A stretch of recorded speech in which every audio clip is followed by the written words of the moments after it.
Did you know that a cemetery and a graveyard are not the same thing? I thought that I would give you guys just some fun facts that I usually tell when I give a walking tour here in Salem. So, a cemetery is a community burial space with no church on its land. A graveyard is the graveyard of a church. So, if you're ever passing by some gravestones and there's no church anywhere nearby, it's a cemetery. Make sense? Next tidbit of information is that nobody in Salem was burned at the stake. That happened starting in the 1500s over in Europe. It was called the Burning Times, where over 100,000 people were burned at the stake over about a period of 100 years. In Salem here, 19 people were hanged.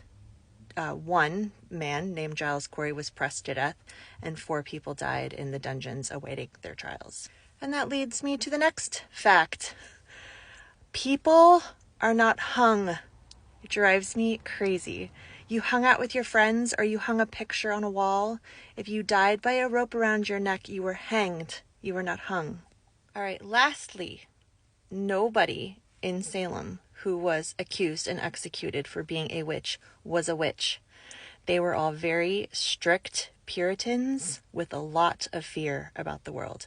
None of them were witches. So when you come to Salem and you wear shirts that say things like, "We're the granddaughters of the witches you didn't burn," or 1692 they missed one, or "I was stoned in Salem," that's all super disrespectful to the memory of these people who died with just such injustice here. So don't do that.